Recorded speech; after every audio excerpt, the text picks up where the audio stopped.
Olá, meus amigos, tudo bem? Eu sou o professor João Paulo, do Instituto Federal do Pará, Campos Breves, e aqui nessa apresentação eu quero demonstrar o projeto que nós estamos executando no momento, que tem como título Marajó mais PNAE, Capacitação para o Enfrentamento aos Impactos Socioeconômicos provocados pela pandemia do Covid-19. Apresento aqui para vocês, de uma maneira bem breve, a equipe que está executando esse projeto. Então, essa equipe ela tem 3 servidores do IFPA, que sou eu, João Paulo, tem o Alexandre e o Romildo. Nós temos aqui 2 estudantes, que é o Nilson e o Robson, que eles são estudantes da Licenciatura de Educação do Campo, e eles também estão envolvidos na cooperativa mista Manejaí, do município de Portel. Temos também mais 2 estudantes da Educação do Campo, que é a Michele e o Naide, que participam da cooperativa agroextrativista Mapuá e Aramã. Temos a Cleiviane, que é do nosso curso técnico em aquicultura da turma de Curralinho, em que os seus familiares participam da cooperativa Semente do Marajó, lá de Curralinho.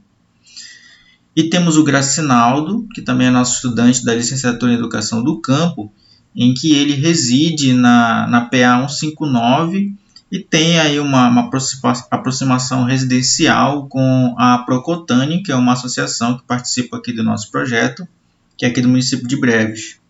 E temos também o Davidson, que é nosso estudante da Licenciatura em Educação do Campo, que participa da Amora Tegrap, que é a Associação da Reserva Extrativista Terra Grande Pracuúba, no município de Curralinho. Fazendo a apresentação inicial para falar sobre o nosso projeto, eu trago aqui a lei número 11.947 de 2009, que é a lei que ampara o Programa Nacional de Alimentação Escolar.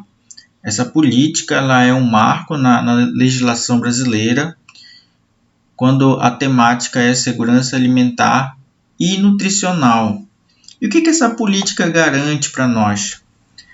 Essa política ela tornou obrigatória a utilização de no mínimo 30% do valor que é repassado pelo Fundo Nacional de Desenvolvimento da Educação, a União, Estados e Municípios, para a compra de gêneros alimentícios da merenda escolar.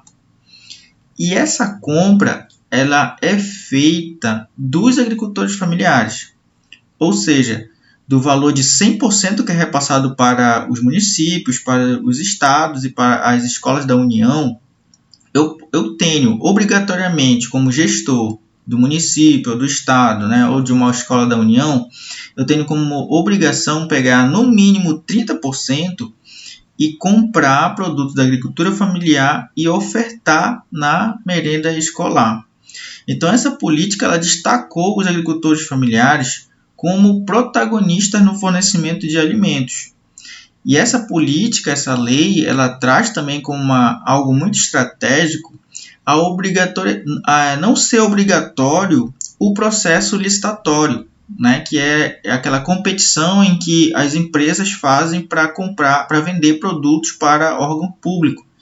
Então, com essa lei, se dispensou essa maneira e se criou outra maneira para facilitar a compra desses produtos oriundos dos agricultores familiares com todas as suas características. E o que é que esse programa, o PNAE, ele contribui? Ele contribui para a melhoria nos hábitos alimentares.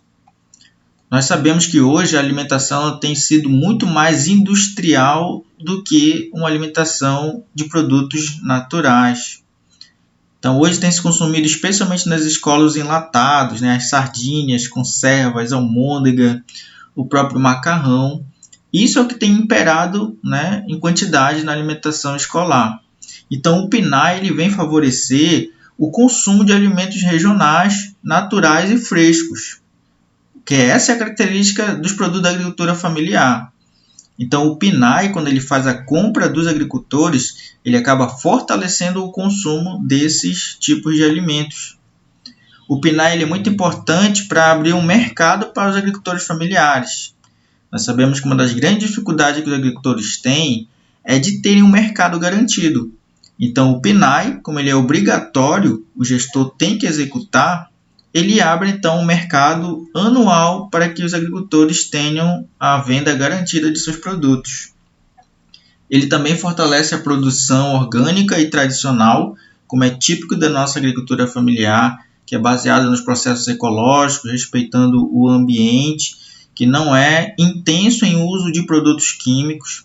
Então, o PNAE ele fortalece esse tipo de produção e ele também fortalece a organização produtiva, o cooperativismo, na melhoria na renda e na diminuição do êxodo rural. O êxodo rural, que são as famílias que saem das suas comunidades e vão em direção a morar à cidade, porque acham que a cidade é melhor do que o meio rural, e quando chegam na cidade encontram uma série de problemas. Então, o PNAE ele acaba organizando a produção, que é preciso ter essa organização, e ele fortalece o cooperativismo. Então, quando a agricultura familiar está fortalecida, eles acessam o PNAE e aí tem, então, uma melhoria de renda. E a gente tem visto aqui no projeto que o PNAE ele é uma grande estratégia aos efeitos da pandemia do Covid-19. A pandemia ela não só impactou a saúde dos brasileiros e de todo o mundo, mas também afetou diretamente a socioeconomia. Então, o PNAE, a gente entende que ele é uma grande estratégia. E ele é uma grande estratégia para a nossa região, porque nós sabemos que o Marajó é uma das regiões brasileiras mais pobres do Brasil. Ele tem o Índice de Desenvolvimento Humano, IDH, mais baixos que existe no nosso país. E com base numa pesquisa recente do ano passado, de 2020, que foi a Pesquisa Nacional de Amostra de Domicílios, pôde-se identificar que mais de 15 milhões de brasileiros não procuraram trabalho por conta da pandemia ou por falta de trabalho na sua própria localidade onde eles moram, ou seja, não tem emprego. E mais de 16 milhões tiveram rendimento recebido do trabalho menor que o normal, ou seja, tiveram uma perda de renda por conta da decorrência do Covid-19. E também com base numa pesquisa sobre segurança alimentar, dentro do contexto da Covid-19 aqui no Brasil, pôde-se identificar que cerca de 19 milhões de brasileiros enfrentam a fome todos os dias. E mais de 116 milhões estão em situação de insegurança alimentar, ou seja, não sabe se terão comida no dia de amanhã. Então, nós precisamos de uma estratégia para enfrentar esse difícil quadro social. E uma das formas que nós apontamos é executar políticas públicas com foco na geração de renda e distribuição de alimentos de qualidade, e nós entendemos que o PNAE ele traz essas possibilidades. No ano passado, o governo federal ele procurou normatizar a execução do PNAE em caráter excepcional. Percebeu-se que ele poderia ser essa estratégia para gerar renda e distribuir alimento para os alunos. Porém, essa normatização e a execução encontrou várias dificuldades, muitas limitações para a compra de produtos da agricultura familiar. Com base nesse estudo de Portal, Vieira e Canto, que fizeram um artigo, eles puderam identificar que existe falta de logística, ou seja, de uma maneira para fazer a distribuição desses alimentos e de recursos humanos, de pessoas para trabalhar nessa área. Identificaram condições sanitárias inadequadas para a manipulação desses alimentos. Nós estamos num momento em que o vírus ele vai se distribuindo na sociedade por conta do contato das mãos, da manipulação. Então, há necessidade de ter esse cuidado também com as questões de alimentos. A agricultura familiar, por ter um produto altamente perecível, que são produtos naturais, não são industrializados, teve a dificuldade de formar kits para entregar então para os alunos, para as famílias dos alunos. Então, esse estudo apontou algumas dificuldades que existem dentro da organização e execução do PNAE, que a gente pode então discutir aqui no projeto sobre isso. Mesmo com essas dificuldades, nós entendemos que o PNAE ele é uma estratégia essencial nesse momento, né, porque ele garante a alimentação saudável, ele gera renda e ele proporciona desenvolvimento local sustentável. Com base nessas problemáticas apresentadas, nós elaboramos esse projeto, que ele tem como objetivo capacitar empreendimentos de agricultores familiares, ou seja, associações e cooperativas do Marajó, para o acesso ao PNAE como forma de enfrentamento aos impactos socioeconômicos provocados pela pandemia do Covid-19. Então, o projeto ele tem 3 objetivos específicos. O primeiro objetivo específico é diagnosticar os empreendimentos para a gente identificar quais limitações esses empreendimentos que nós estamos trabalhando no projeto apresentam em relação ao acesso ao PNAE. O segundo é fazer uma qualificação explicando para essas pessoas sobre as questões legais, sobre o funcionamento e as condicionantes que existem dentro do programa. E por último, para encerrar o nosso projeto, o nosso último objetivo específico é elaborar uma nota técnica, um documento escrito, que vai dar orientações a essas associações e cooperativas e também para gestores do programa nos municípios, visando a melhoria do desempenho do PNAE no Marajó, que ao longo do projeto nós vamos apresentar e vamos identificar que a execução dele no município do Marajó é muito baixa. Então, o projeto ele tem 3 metas. A meta 1 é fazer um diagnóstico de 5 empreendimentos sobre o acesso ao PNAE. Esses 5 empreendimentos participam do nosso projeto. A segunda meta é fazer essa qualificação, a capacitação em si, desses 5 empreendimentos sobre o acesso ao PNAE. E a meta 3 é elaborar a nossa nota técnica, com o objetivo de indicar melhorias ao acesso. E o público-alvo desse projeto? Ele tem principalmente o foco de trabalhar com diretores das associações e cooperativas aqui do Marajó.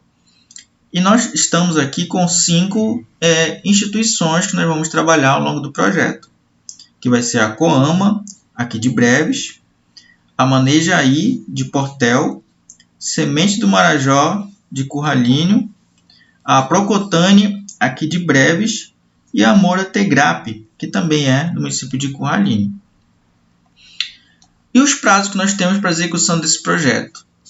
Nós temos até o final do mês de junho para fazer esse diagnóstico dessas 5 instituições que estão trabalhando conosco. Para isso, nós vamos aplicar um questionário ainda em junho para poder fazer a coleta dessas informações e então escrever aí um diagnóstico para a gente entender em que situação essas instituições estão em relação ao acesso ao PNAE.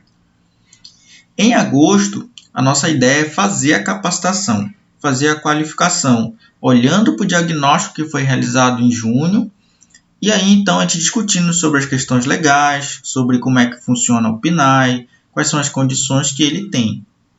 E em setembro, nós finalizamos o projeto com a escrita dessa nota técnica, tendo como base o diagnóstico feito em junho, as capacitações feitas em agosto, e então a gente escrever esse documento e então tornar ele público, que ele seja de uso das instituições, que estão participando aqui conosco no projeto, esses empreendimentos, e também compartilhar ele com os gestores dos municípios, para que eles tenham a ciência, o conhecimento do nosso projeto e também da situação do PNAE no Marajó.